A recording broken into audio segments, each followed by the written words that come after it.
All right, so Ron DeSantis loves to posture as, I'm against cancel culture, I'm against wokeness, I'm for free speech. That's one of the big things he talks about all the time. Well, now Axios is reporting DeSantis signs law banning protests outside private homes. Unbelievable.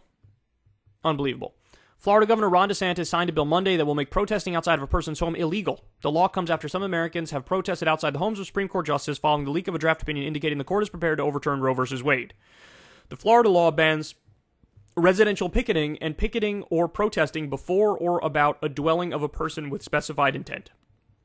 The law requires specified warning before arrest. DeSantis said it will keep people safe amid widespread protest.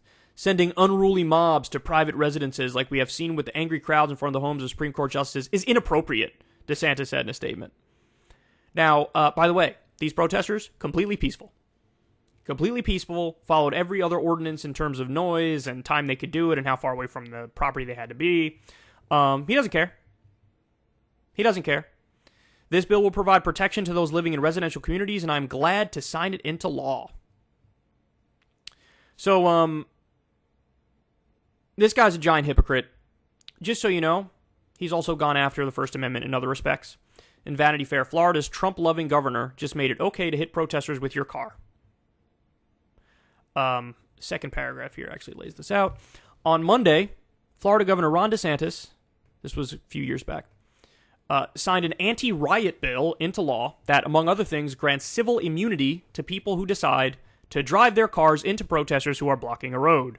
The bill, which was drafted in the wake of last summer's Black Lives Matter protests, also penalizes local governments that interfere with efforts to stop riots, prevents people accused of rioting from being bailed out of jail until and after their first court appearance, and makes it a second-degree felony to destroy a plaque, memorial, painting, flag, or other structure commemorating historical people or events, like, say, Confederate statues, that would make such actions punishable by up to a decade in prison. Now, listen, if you say, hey, man, you can't just go around destroying, public property like that, whatever the public property is, I think that's a reasonable debate and conversation to have. I think certain things do go too far, but 10 years in prison, if you, deface a Confederate statue, 10 years in prison.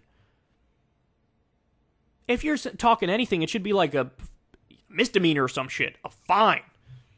10 years in prison for doing what is effectively protest and maybe graffitiing some Confederate statue or monument or whatever. See, okay, understand what this is. When protesters espouse left-wing views, they are authoritarian and want to crack down on those views and want to punish those views. That's what's going on here. There's no other way to describe it. What happened with the protesters who went outside the Supreme Court justices' houses? What happened? Nothing. They peacefully protested. They used their First Amendment rights as American citizens. The Supreme Court, Madsen versus Planned Parenthood, it was a case that happened in the 1990s. They ruled, you have a constitutional right to protest outside of an abortion clinic if you're pro-life. You also have a constitutional right to protest outside of the homes of the employees of the abortion clinic. You know what? I agree with that decision. I don't agree with pro-life protesters, but I would defend their right to do that. Now, you have to follow all the other regulations around it. You can't violate noise ordinances and make too much noise after a certain time. You have to maintain a certain distance from the homes, so it's not threatening. You can't trespass. Maybe you got to be 36 feet away, or you got to be on the public sidewalk right next to the house, or whatever. That's all fine and dandy.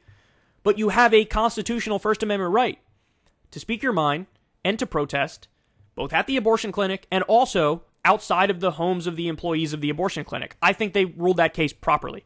I think they struck the proper balance. I think they embraced free speech and right to assembly.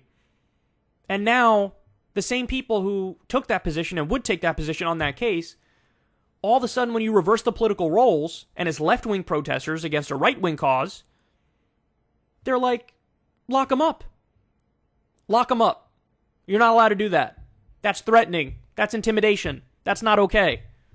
No, there's no violation of the law. If somebody violates the law, then you can arrest them. Then there can be accountability.